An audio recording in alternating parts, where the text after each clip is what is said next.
Hi everyone, स्वागत है आपका इस वीडियो में। आज की क्लास में क्लास 11 के बायोलॉजी में डाइजेस्टिव सिस्टम में हमने जो है अब इससे पहले पढ़ लिया था फेरिंग्स और ईसोफेगस के बारे में हमने पढ़ रखा था। आज जो है हम लोग पढ़ेंगे आमाशय के बारे में। तो आइए शुरू करते हैं। आमाशय आमाशय क्या होता है? आमाशय स्टमक क्या है? तो स्टमक जो है ईसोफेगस से नीचे एक बैग लाइक संरचना होती है। स्टमक ईसोफेगस के नीचे ये फूड पाइप यहाँ एंट्री करने के बाद जो है ईसोफेगस के आहार नाल में निचली संरचना होती है जिसको हम लोग क्या कहते हैं? स्टमक। ठीक है। स्टमक जो होती है जे शेप की होती है। कैसी होती है? जे शेप्ड स्ट्रक्चर होता है। ठीक है, जे आकार की संरचना होती है। ये जो जे आकार की संरचना है ये बैग लाइक स्ट्रक्चर होता है, यानी थैलीनुमा संरचना होती है। थैलीनुमा संरचना ये जो संरचना है लगभग 25 सेंटीमीटर चौड़ी होती है। 25 सेंटीमीटर बैग लाइक संरचना होती है, 25 सेंटीमीटर चौड़ी होती है संरचना, जे शेप की होती है। ठीक है, ये जे शेप, जैसे ये स्टमक है, ये स्टमक की शेप ऐसे बिल्कुल होती है। ठीक है, जे शेप की है ना, ये जे शेप की ऐसे स्ट्रक्चर है। 25 सेंटीमीटर बैग लाइक स्ट्रक्चर होता है, जैसे बैग की जैसी संरचना होती है, थैलीनुमा संरचना होती है। ठीक है, ये जो है क्या करती है, ये उदर गुहा के बाईं ओर स्थित होता है। उदर गुहा के बाईं ओर का मतलब क्या? ये इधर दाएं तरफ जो है लीवर होता है और जो है बाएं तरफ क्या होगा? स्टमक यानी अमाशय होता है। तो ये उदर गुहा में बाएं तरफ होता है, उदर गुहा के बाएं तरफ स्थित होता है, बाएं तरफ। ठीक है, ये याद रखिएगा, इंपॉर्टेंट पॉइंट है कि उदर गुहा में कहाँ पर स्थित होती है। ठीक, और ये जो स्टमक है, जो स्टमक की वॉल होती है ये म्यूकस की बनी होती है, म्यूकस मेम्ब्रेन की बनी हुई संरचना होती है। जो ये स्टमक है, स्टमक की वॉल किसकी बनी होती है? म्यूकस मेम्ब्रेन की बनी हुई संरचना है। म्यूकस मेम्ब्रेन यानी श्लेष्मा झिल्ली की बनी हुई संरचना है। श्लेष्मा झिल्ली की बनी हुई संरचना होती है। जो स्टमक होता है, स्टमक में 3 भाग होते हैं। स्टमक के कितने भाग होते हैं? तो 3 भाग होते हैं। 3 भाग स्टमक में, 3 भाग कौन कौन से होते हैं? तो फर्स्ट रीजन को बोलते हैं हम लोग, फर्स्ट भाग को बोलते हैं कार्डियक पार्ट। ठीक है, कार्डियक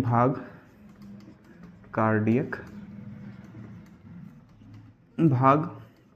जो दूसरा भाग होता है, दूसरे वाले को बोलते हैं हम लोग फंडिक भाग। ठीक है, उसको क्या बोलते हैं? फंडिक भाग।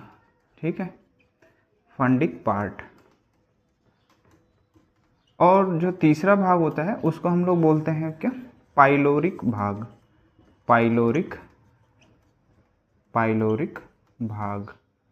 ठीक है, इसको हम लोग क्या बोलते हैं? पाइलोरिक। अब ध्यान से समझिएगा, ये पाइलोरिक पार्ट कहाँ कहाँ पे होते हैं?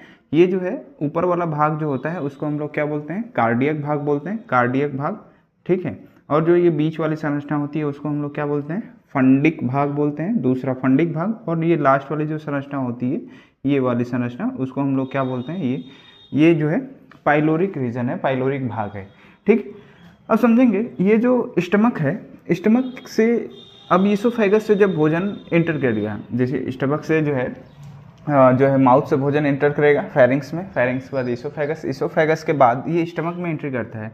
तो स्टमक के इस स्थान पर एक स्फिंक्टर लगा होता है। स्फिंक्टर या एक तरह से कह लीजिए कपाट लगा होता है। ठीक है, ये एक तरह का क्या है? स्फिंक्टर है। स्फिंक्टर, इस स्फिंक्टर का नाम होता है कार्डियक स्फिंक्टर, है ना, या फिर इसको कार्डिया भी बोलते हैं, कार्डिया स्फिंक्टर बोलते हैं। ये स्फिंक्टर करता क्या है कि एक बार भोजन ईसोफेगस से एक बार स्टमक में एंट्री कर गया तो फिर यहाँ से भोजन जो है ऊपर की तरफ जो है मूव नहीं करता है। ठीक है, और इस पाइलोरिक रीजन में भी एक स्फिंक्टर लगा होता है, इसको हम लोग बोलते हैं पाइलोरिक स्फिंक्टर। ये एक तरह का कपाट है। ठीक है, ये क्या करेगा कि एक बार यहाँ से भोजन जब छोटी आंत में, यहाँ से स्टार्ट होगी छोटी आंत, तो यहाँ से छोटी आंत में इंटर कर गया तो फिर जो है भोजन कहाँ पे इंटर नहीं करेगा, फिर रिवर्स नहीं पहुँचेगा, स्टमक के अंदर नहीं पहुँचेगा। क्लियर है? तो ये 3 पार्ट हुए, कार्डियक पार्ट हो गए, फंडिक पार्ट हो गए और पाइलोरिक भाग हो गए इसके। ठीक है, ये स्टमक जो होती है जे शेप का स्ट्रक्चर होता है, थैलीनुमा संरचना होती है, लगभग 25 सेंटीमीटर होती है। ये उदर गुहा के जो है बाएं तरफ स्थित होती है। ये जो इसका वॉल होता है वो किसका बना होता है, म्यूकस मेम्ब्रेन का बना होता है। अब ध्यान से समझेंगे, इस रीजन में ही पाए जाते हैं HCl। क्या पाए जाते हैं, HCl पाए जाते हैं, यानी हाइड्रोक्लोरिक अम्ल पाए जाते हैं। हाइड्रोक्लोरिक अम्ल का क्या काम है, तो भोजन में जो है बहुत सारे जीवाणु या बैक्टीरिया जो है क्या होते हैं, भोजन के थ्रू एंटर कर जाते हैं स्टमक के अंदर, तो उन्हीं बैक्टीरिया को यानी जीवाणुओं को मारने का कार्य करेगा, जीवाणुओं को मारने का कार्य करता है। ठीक है, समझ में आ रहा है इतना, बोलिए। तो भोजन के साथ जो जीवाणु आ जाते हैं, इंटर कर जाते हैं स्टमक के अंदर, उनको नष्ट करने का कार्य कौन करता है, तो HCl करता है।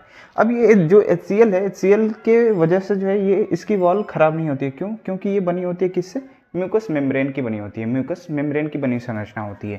अब ये म्यूकस मेम्ब्रेन जो है एक तरह का क्या है, एक तरह की ये प्रोटीनेसियस संरचना होती है, प्रोटीन की बनी हुई संरचना है। ये जो है एक तरह से जो है समझिए कि बेसिक स्ट्रक्चर होता है, इस बेस से बना हुआ संरचना है, यानी क्षार से बनी हुई संरचना होती है, और ये एसिडिक है, एसिड है, तो दोनों के मिलने से जो है न्यूट्रलाइज हो जाता है। इस जो है इस वॉल को प्रोटेक्ट करता है। बेसिक संरचना होने की वजह से ये वॉल जो होती है इस एसिड से क्या होती है, प्रोटेक्ट रहती है। ठीक है, समझ में आ रहा है, ठीक है। अब ये रही जो है संरचना आमाशय के बारे में। अब यदि मान लीजिए कि यदि किसी यहाँ पर जो भोजन होता है लगभग 4 से 5 घंटे, कितने घंटे, लगभग 4 से 5 घंटे स्टमक के अंदर क्या होता है, स्टोर रहता है। ठीक है, और जो भोजन इसमें एंट्री करता है उसको स्टमक क्या करता है, छोटे छोटे भागों में तोड़ने का कार्य करता है। भोजन एक बार स्टमक के अंदर एंटर कर गया तो ये ऊपर कौन सा जो है कि स्फिंक्टर जाने नहीं देता है, इसको बोलते हैं कार्डिया स्फिंक्टर। एक बात यहाँ पे समझेंगे, जो कार्डिया स्फिंक्टर होता है वो जो है छोटे बच्चों में कम सक्रिय होता है। छोटे बच्चों में क्या होता है, कम सक्रिय होता है। छोटे बच्चों में कम सक्रिय होने की वजह से ये क्या होते हैं, छोटे बच्चों में जैसे मिल्क जो है, अगर जो छोटे बच्चे होते हैं दूध पीते हैं तो ये ऊपर की तरफ क्या होता है, निकल जाते हैं, है ना, क्योंकि ये जो कार्डिया स्फिंक्टर होता है वो कम काम करता है। और उल्टी के समय जो होगा क्या होगा, यही कार्डिया स्फिंक्टर मसल्स, ये इनके मसल्स काम करना बंद कर देते हैं, जिसकी वजह से जो है वोमिटिंग के समय जो है भोजन यहाँ स्टमक से क्या होता है, बाहर की तरफ निकल जाता है। ठीक है, हमने ये बताया कि इसमें भोजन कितने देर तक स्टोर होता है, लगभग 4 से 5 घंटे तक स्टोर होता है। मान लीजिए किसी व्यक्ति ने जहर खा लिया हो, पॉइजन, ठीक है, तो इसको अब पता चल गया कि लगभग 1 से 2 घंटे हुए हैं, तो उसको जो है बचाया जा सकता है। कैसे, तो वो आप जो है चिकित्सक पे लेके जाएंगे तो उसको जो है उस व्यक्ति को उल्टी वाली दवाइयाँ दी जाएगी, जिससे स्टमक से जो है उस जो पॉइजनस पदार्थ है उसको बाहर निकाला जा सके। लेकिन एक बार यहाँ से जो है जहर इंटर कर गया छोटी आंत में तो फिर उसे कोई नहीं बचा सकता। ठीक है, क्लियर दैट, ठीक है। अब हमने बताया कि यहाँ पर जो है पाया जा रहा है HCl। अब HCl जो होता है अगर इसकी मात्रा बढ़ जाए, इस स्टमक के अंदर क्या हो जाए, इसकी मात्रा बढ़ जाए, ठीक है, तो HCl बढ़ेगा कैसे, जैसे मान लीजिए किसी वजह से आप जो है क्या हो कि हमारे दिमाग में जो है एक फंक्शन चलता रहता है, जिसे हम बोल सकते हैं कि एक तरह की लेबोरेटरी है। यदि आप जो है मुख को चलाएंगे, जैसे आप च्युइंगम खा रहे हो, है ना, या फिर कोई ऐसा व्यक्ति जो गुटखा खाने वाले लोग हों, तो मुख जब चलाया जाएगा तो स्टमक को जो है आदेश जाएगा कि मुख को चलाया जा रहा है, अब इसमें जो है कुछ ना कुछ भोजन इंटर करेगा, तो यहाँ पर HCl की सिक्रेशन क्या हो जाती है, तेज कर दी जाती है। लेकिन आप यहाँ से तो यहाँ पर जो है भोजन पहुँचा ही नहीं, जब भोजन नहीं पहुँचेगा और HCl का सिक्रेशन क्या हो गया, अब तो थोड़ा बहुत बढ़ गया होगा, तो इस तरह से जो है HCl की मात्रा क्या हो सकती है, बढ़ सकती है, जिससे एक बीमारी हो सकती है जिसको बोलेंगे हम क्या, एसिडिटी की बीमारी, एसिडिटी की बीमारी हो जाएगी। ठीक है, अब ये जो एसिडिटी है इसको ठीक करने के लिए आप जो है मार्केट से एंटासिड ले सकते हैं। एंटासिड से जो है क्या होगा कि जो है एसिडिटी को कम कर दिया जाएगा, रिलीज कर दिया जाएगा। ठीक है, चलिए अब हमने ये बताया कि मान लीजिए HCl एक यहाँ पे तो प्रोटेक्ट करने के लिए म्यूकस मेम्ब्रेन लगी हो, अगर HCl की मात्रा छोटी आंत में चली जाए, है ना, छोटी आंत के वाल पे चली जाए, तो इसमें जो है क्या करेगी, इसमें चोट पहुँचा देगी, घाव उत्पन्न हो जाएगा, घाव हो जाएगा। इसको हम लोग, इस बीमारी को हम लोग बोलेंगे अल्सर की बीमारी, है ना, क्या बोलेंगे, अल्सर की बीमारी हो गया। अल्सर की बीमारी क्या होती है कि जो है छोटी आंत में घाव का हो जाना है, क्या कहलाता है, अल्सर की बीमारी कहलाती है। ठीक है, इतना समझ में आ रहा है। चलिए आगे जो है हम बताएंगे कि जो स्टमक होता है, स्टमक ही जो है ये भोजन की मात्रा का निर्धारण करता है, भोजन की मात्रा का निर्धारण करता है। भोजन की मात्रा का निर्धारण, जैसे आप कितना भोजन करेंगे या कितना भोजन आप खाएंगे, वो उसकी मात्रा का जो है नियंत्रण कौन करता है? तो स्टमक ही करता है। ठीक है, चलिए ये रहा जो है स्टमक के बारे में। तो आप हेडिंग देंगे स्टमक यानी अमाशय। अमाशय में आप लिखेंगे, एक बात और समझ लीजिए, जो अमाशय होता है ये भोजन को जो है अम्लीय माध्यम प्रदान करता है। भोजन क्या करेगा? अम्लीय माध्यम प्रदान करेगा। और इसमें बहुत सारी जठर ग्रंथियां पाई जाती हैं। जब हम डाइजेस्टिव ग्लैंड्स पढ़ाएंगे तो उसमें ये सारी चीज़ें बताएंगे।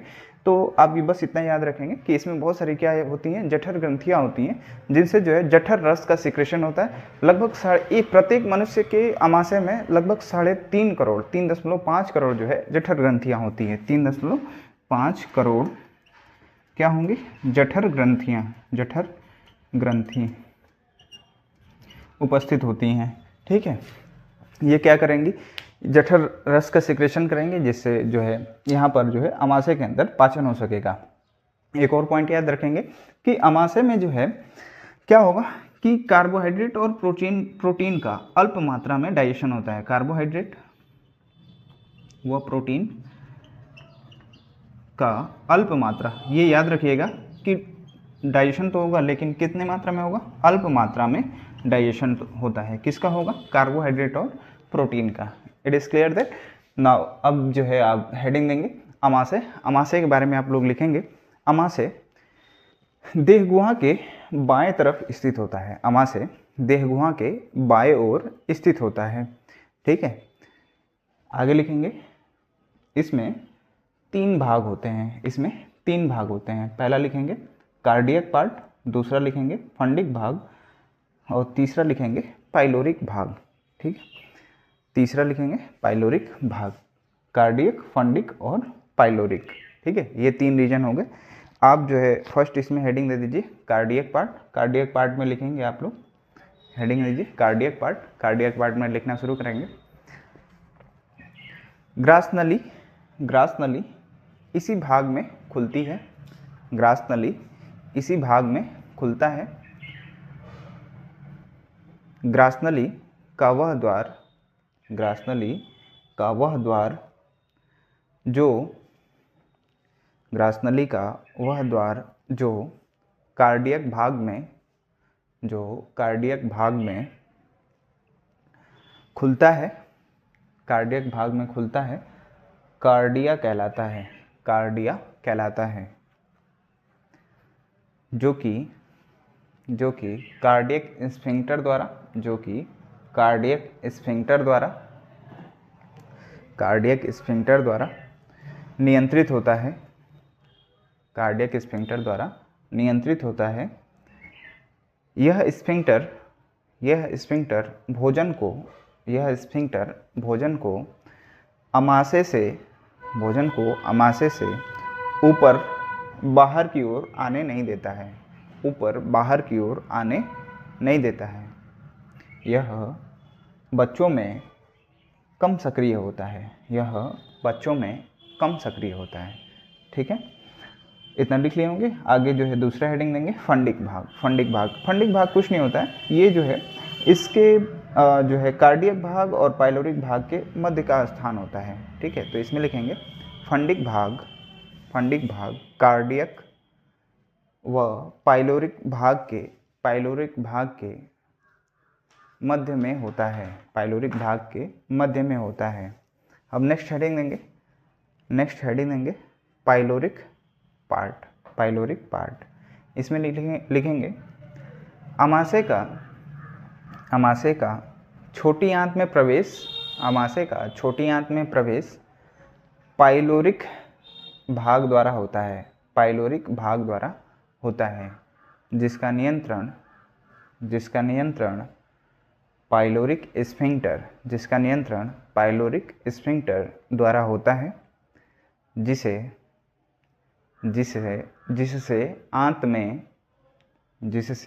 आंत में उपस्थित भोजन अमाशय में ना आ सके, अमाशय में ना आ सके।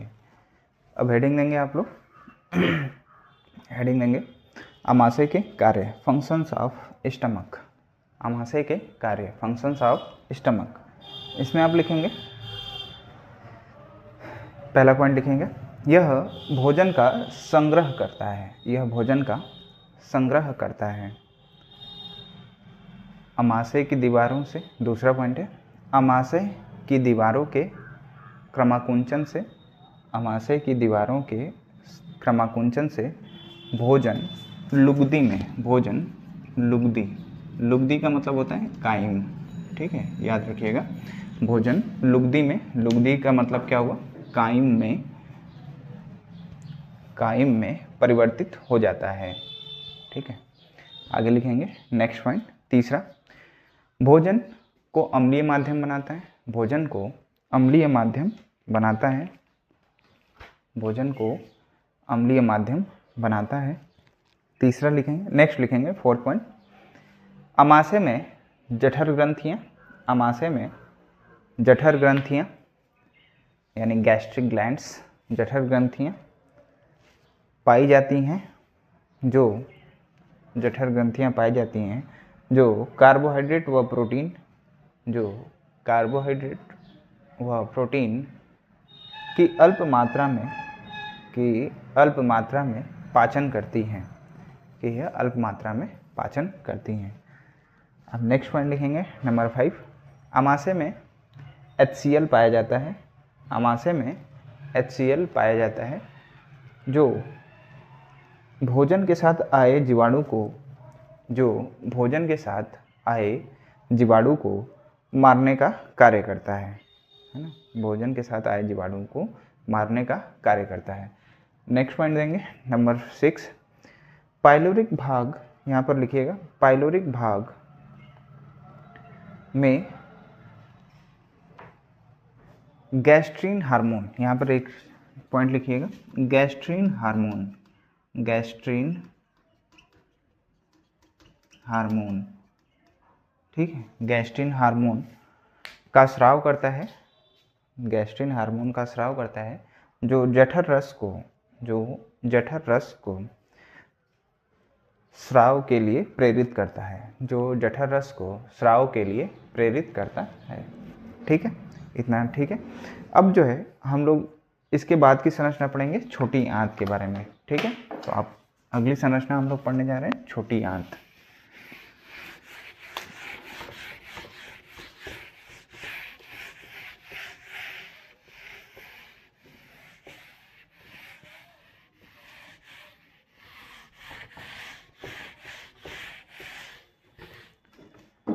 हेडिंग देंगे छोटी आंत, स्मॉल इंटेस्टाइन, स्मॉल इंटेस्टाइन, ठीक है, छोटी आंत, स्मॉल इंटेस्टाइन। ये जो स्मॉल इंटेस्टाइन है ये अमाशय के ठीक नीचे का भाग होता है, ध्यान से समझते चलिएगा। स्मॉल इंटेस्टाइन क्या होता है, यह जो है आहार नाल की सबसे लंबी संरचना होती है, सबसे लंबी संरचना होती है, संरचना होती है, ठीक है, ध्यान समझते चलिएगा।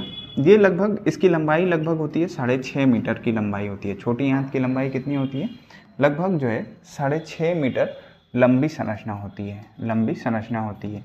इसका डायमीटर क्या होता है, डायमीटर का मतलब क्या, व्यास, इसका डायमीटर होता है 2.5 से 3.5 सेंटीमीटर, 2.5 से 3.5 सेंटीमीटर इसका डायमीटर होता है, यानी व्यास होता है। भोजन का जो है संपूर्ण पाचन यहीं पर होता है, स्मॉल इंटेस्टाइन में भोजन का संपूर्ण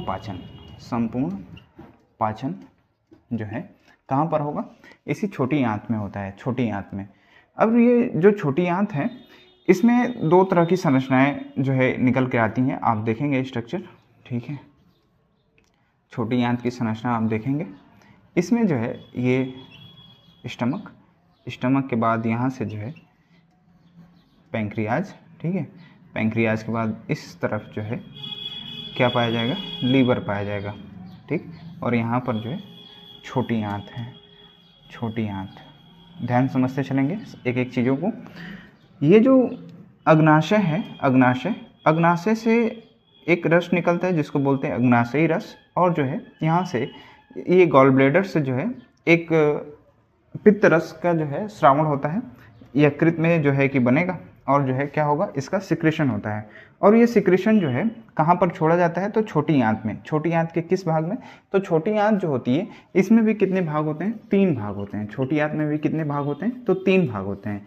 इसमें सबसे पहला भाग होता है ग्रहणी, है ना, इसको क्या बोलते हैं, ग्रहणी, यानी ड्यूडेनम, ड्यूडेनम, ठीक है। और दूसरा भाग होता है मध्यांत्र, जिसको हम लोग बोलते हैं जेजुनम, ठीक है। और तीसरा भाग होता है शेषांत्र, ठीक है। इसको हम लोग बोलते हैं इलियम, ठीक है, इलियम, ध्यान समझिएगा, इलियम। ये जो यू आकार की संरचना है, यू आकार की संरचना वो होती है ग्रहणी, है ना, लगभग 25 सेंटीमीटर होती है। ये उल्टी यू, मतलब ये यू आकार की संरचना होती है, यू आकार की संरचना होती है, ठीक है, यू आकार की संरचना होती है, जिसको हम लोग क्या कहते हैं, ग्रहणी। इसी में जो है ग्रहणी के फर्स्ट भाग में ही अग्नाशयी रस और जो है यहाँ पर पैंक्रियाटिक जूस और जो है गॉल ब्लैडर से जो है पित्त रस का निर्माण जो होता है, और उसको कहाँ पे पहुँचाया जाता है, डायरेक्टली यहाँ पर पहुँचाया जाएगा, कहाँ पे, स्मॉल इंटेस्टाइन में, यानी छोटी आंत में पहुँचाया जाता है। अब छोटी आंत में क्या होता है, भोजन का संपूर्ण पाचन होता है, तो जितने भी रस हैं सभी रस को यहाँ पर छोड़ा जाएगा, ठीक है। अब भोजन का ये लगभग पाचन का अंतिम स्थान होता है, और पचे हुए भोजन का यहीं पर अवशोषण भी किया जाता है। पचे हुए भोजन का क्या किया जाएगा, यहीं पर इसी भाग में, यानी इस छोटी आंत वाले भाग में ही पचे हुए भोजन का कंप्लीट अवशोषण किया जाता है। अवशोषण होने के बाद अब इसको जो है ब्लड में मिलाया जाता है, एसिमिलेट किया जाता है। अब इसका अवशोषण किस प्रकार किया जाता है, तो इसकी हम संरचना को अगर काट कर देखें तो ये जो छोटी आंत की संरचना होती है इसमें अंगुली सदृश्य ऐसे विलाई लगे होते हैं। अंगुली सदृश्य क्या लगे होते हैं, विलाई लगे होते हैं। इनको विलाई कहते हैं, सूक्ष्मांकुर, है ना, विलाई कहते हैं, सूक्ष्मांकुर विलाई या माइक्रोविलाई, ठीक है, सूक्ष्मांकुर कहते हैं। ये क्या करते हैं, तो भोजन के अवशोषण को जो है, अवशोषण क्षमता को बढ़ाने का कार्य करेंगे, अवशोषण एरिया को बढ़ाने का कार्य करते हैं। ध्यान समझते चलिएगा। इस पूरी आंत में जो है, इस वाले भाग में ये क्या होते हैं, विलाई पाए जाते हैं। विलाई क्या करेंगे, इनको हम लोग सूक्ष्मांकुर बोलते हैं। सूक्ष्मांकुर क्या करेंगे, भोजन के अवशोषण जो है एरिया को क्या करेंगे, बढ़ाएंगे, जिससे ज़्यादा से ज़्यादा भोजन का क्या कर सके, एब्जॉर्प्शन कर सके, अवशोषण किया जा सके। क्लियर है। जो ग्रहणी होती है, ग्रहणी के अंतर्गत जो है यहाँ पर सभी एंजाइम्स को, और जितने भी एंजाइम्स और हार्मोन्स होते हैं जो डाइजेशन के लिए कार्यरत होते हैं, उनको ग्रहणी में छोड़ा जाता है। उसके बाद वाला भाग होता है मध्यांत्र, ठीक है, ये बीच वाला भाग होता है, ये सबसे छोटा वाला भाग होता है ग्रहणी, ठीक है, छोटी आंत में सबसे छोटा भाग होता है, लगभग 25 सेंटीमीटर लंबी संरचना होती है ग्रहणी की, ठीक है। उसके बाद सबसे बड़ा भाग होता है, लगभग जो है ये 3.6 मीटर, 3.5 मीटर की जो है लगभग अप्रॉक्स जो है शेषांत्र वाला भाग होता है, लगभग सबसे बड़ी भाग होती है। इसी भाग में जो है, पूरे भाग में जो है भोजन का सबसे ज़्यादा अवशोषण यहाँ पर किया जाता है। इतना समझ में आ रहा है, ठीक है। अब ये जो यहाँ पर जो छोटी आंत है, छोटी आंत के बाद यहाँ से जो है, जब ये बड़ी आंत यहाँ से स्टार्ट होगी तो इसमें एक अंगुली सदृश संरचना लगी होती है। यहाँ से जो है, अब ये बड़ी आंत शुरू हो रही है, तो इसी के अंतर्गत ये अंगुली सदृश संरचना होती है। इसी को हम लोग बोलते हैं अपेंडिक्स, है ना। इसको बोलते हैं हिंदी में कृमि रूप परिशेषिका, कृमि रूप परिशेषिका, ठीक है, कृमि रूप परिशेषिका, या फिर इसको बोलते हैं वर्मी फॉर्म अपेंडिक्स बोलते हैं। ये भी अंगुली सदृश संरचना होती है, लगभग 9 सेंटीमीटर लंबी संरचना है, 9 सेंटीमीटर लंबी संरचना होती है। कृमि रूप परिशेषिका का मिलना एक तरह से शाकाहारी लक्षण मानवों में माना जाता है। क्यों? क्योंकि जो है आज भी जितने भी शाकाहारी जीव होते हैं, चौपाई जीव होते हैं, आज भी अपना भोजन कहाँ पर डाइजेस्ट करते हैं, तो इसी सेलुलोज में। इसमें एक विशेष प्रकार की जो है, विशेष प्रकार की बैक्टीरिया पाई जाती है। विशेष प्रकार की क्या पाए जाएंगे, विशेष जीवाणु पाए जाते हैं, जो क्या करते हैं, जो सेलुलोज का डाइजेशन करते हैं। किसका डाइजेशन करते हैं? सेलुलोज का, ठीक है, सेलुलोज का डाइजेशन करते हैं, ठीक है। ये क्या करेंगे, आज भी जितने भी जीव हैं, शाकाहारी जीव हैं, उनमें सेलुलोज का डाइजेशन यहीं पे होता है। जैसे खरगोश हैं, खरगोश का जो है सेलुलोज का अपना पाचन कहाँ पे करता है, तो इसी जगह पे करता है। किस जगह पे? तो वर्मी फॉर्म अपेंडिक्स वाले में, अपेंडिक्स वाले भाग में। कभी कभी क्या होता है, मानवों में ये अवशेषी अंग माना गया, अवशेषी है, ये अवशेषी है। अब ये जो है बहुत सारे जीवों, बहुत सारे मनुष्यों में जो है क्या होता है, अवशेषी अंग नहीं पाए जाते हैं, नहीं मिलते हैं, और इसका कोई भी कार्य नहीं है। पहले आदि मानवों में जो है वो पेड़ पौधों की पत्तियां खाते थे, जिसकी वजह से जो है उनमें यहाँ पर फूड का डाइजेशन होता था, सेलुलोज का डाइजेशन होता था। लेकिन अब जो है इस सेलुलोज का डाइजेशन यहाँ पर नहीं होता है। ठीक है, तो एक तरह से ये क्या है, अवशेषी है, अब ये नहीं पाया जाता है। कभी कभी किसी व्यक्ति के इस वाले भाग में जो है भोजन क्या हो जाए, फंस जाए, या फिर भोजन सड़न होने लगे, तो उससे एक डिजीज होती है जिसको बोलते हैं अपेंडिक्स, है ना, अपेंडाइटिस, है ना, अपेंडाइटिस। इस रोग में क्या होगा कि इस व्यक्ति में जो है भोजन इसमें एंट्री कर गया, तो यहाँ से भोजन निकलेगा नहीं, भोजन सड़न होगा, है ना, दर्द करेगा पेट में, जिससे बहुत तेज दर्द उत्पन्न होने लगेगा। तो इस वाले भाग को ऑपरेट करके क्या किया जाता है, निकाल दिया जाता है, जिससे क्या होगा कि जो है ये भाग किसी काम का रह नहीं गया, तो इसको जो है हटा दिया जाता है, ऑपरेट करके निकाल भी दिया जाता है। ठीक है, तो हमने ये समझा छोटी आंत के बारे में। छोटी आंत जो है आहार नल की सबसे लंबी संरचना होती है, लगभग 6.5 मीटर लंबी संरचना होती है। इसमें 2.5 से 3.5 डायमीटर इसका होता है, और ये भोजन का यहाँ पर संपूर्ण पाचन होता है। और इसके 3 भाग होते हैं, ग्रहणी यानी ड्यूडेनम, जेजुनम और इलियम। ठीक है, हमने बताया कि इसके अंतर्गत ही जो है क्या पाए जाते हैं, विलाई पाए जाते हैं, या फिर क्या पाए जाते हैं, और सूक्ष्मांकुर, है ना, विलाई या माइक्रो विलाई भी बोल सकते हैं। ठीक है, ये क्या करेंगे, भोजन को जो है अवशोषण करने का कार्य करते हैं। ये जैसे एक तरह से समझिए, ये जो है अवशोषण के लिए एरिया को बढ़ा देता है, जिससे फूड को जो है ज़्यादा से ज़्यादा एब्जॉर्ब किया जा सके, डाइजेस्टेड फूड को क्या किया जा सके, एब्जॉर्ब किया जा सके। ठीक है, इतना समझ में आ गया। तो आप हेडिंग देंगे छोटी आंत। छोटी आंत के बारे में आप लोग लिखेंगे, लिखिए, छोटी आंत लगभग 6.5 मीटर लंबी तथा 2.5 से 3.5 सेंटीमीटर चौड़ी संरचना होती है। चौड़ी संरचना होती है। छोटी आंत के 3 भाग होते हैं। छोटी आंत में 3 भाग होते हैं। पहला ग्रहणी ड्यूडेनम, दूसरा मध्यांत्र जेजुनम, तीसरा शेषांत्र इलियम। ठीक है, आप इसमें पहली हेडिंग देंगे ग्रहणी। ग्रहणी में लिखेंगे आप लोग, यह छोटी आंत का प्रथम भाग है। छोटी आंत का प्रथम भाग है। यह 25 से 30 सेंटीमीटर लंबी यू आकार की संरचना होती है। यह 25 से 30 सेंटीमीटर लंबी संरचना होती है। यह यू आकार की होती है। नेक्स्ट हेडिंग देंगे मध्यांत्र जेजुनम। इसमें लिखेंगे ग्रहणी अपने दूरस्थ भाग में, ग्रहणी अपने दूरस्थ भाग में मध्यांत्र में खुलती है। कहाँ पर खुलेगी? मध्यांत्र में खुलती है।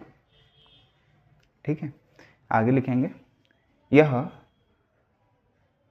यह लगभग 2.6 मीटर, यह लगभग 2.6 मीटर लंबी होती है। तीसरा हेडिंग देंगे आप शेषांत्र। शेषांत्र यानी इलियम। इसमें आप लोग लिखेंगे यह छोटी आंत का पिछला भाग है। यह छोटी आंत का पिछला भाग है। ठीक है, आगे लिखेंगे इसमें पिछला भाग है। यह लगभग 3.6 मीटर, यह लगभग 3.6 मीटर लंबी संरचना होती है। लंबी संरचना होती है। बस अब आगे लाइन चेंज करके लिखेंगे नेक्स्ट पॉइंट से। छोटी आंत की दीवार पर, छोटी आंत के दीवार पर श्लेष्मिका के असंख्य अंगुली सदृश उभार होते हैं। असंख्य अंगुली सदृश उभार होते हैं, जिन्हें रसांकुर ब्रैकेट में लिख लीजिए विलाई कहते हैं। ये आंत में पचित भोजन को अवशोषित करते हैं। पचित भोजन को अवशोषित करते हैं। अब हेडिंग देंगे छोटी आंत के कार्य, फंक्शंस ऑफ स्मॉल इंटेस्टाइन। इसमें लिखेंगे, इसमें फर्स्ट पॉइंट दे के लिखिएगा पॉइंट वाइज। इसमें लिखेंगे पहला पॉइंट, पाचन की क्रिया मुख्यतः छोटी आंत में संपन्न होता है। पाचन की क्रिया मुख्यतः छोटी आंत में संपन्न होता है। यहाँ दूसरा पॉइंट लिखेंगे, यहाँ पचे हुए भोजन का अवशोषण होता है। यहाँ पर पचे हुए भोजन का अवशोषण होता है। एक बात और यहाँ पे समझिएगा कि ये जो छोटी आंत है, इसमें इस शेषांत्र वाले भाग में एक हार्मोन सिक्रीट होता है जिसको बोलते हैं सेक्रेटिन। ठीक है, क्या बोलते हैं? सेक्रेटिन हार्मोन है एक तरह का। ये क्या करेगा, जो इसमें से रस सिक्रीट हो रहा है, अग्नाशयी रस और जो आंतरीय रस सिक्रीट होते हैं, उनको जो है कंट्रोल करने का कार्य करता है। तो आप इसमें नेक्स्ट पॉइंट में लिखेंगे कि ये सेक्रेटिन हार्मोन का स्राव करते हैं। लिखेंगे इसमें, ये सेक्रेटिन हार्मोन का स्राव करते हैं जो आंतरीय रस तथा अग्नाशयी रस यानी pancreatic juice, intestinal juice and pancreatic juice के स्राव को नियंत्रित करता है। ठीक है, तो आज के क्लास में बस इतना ही।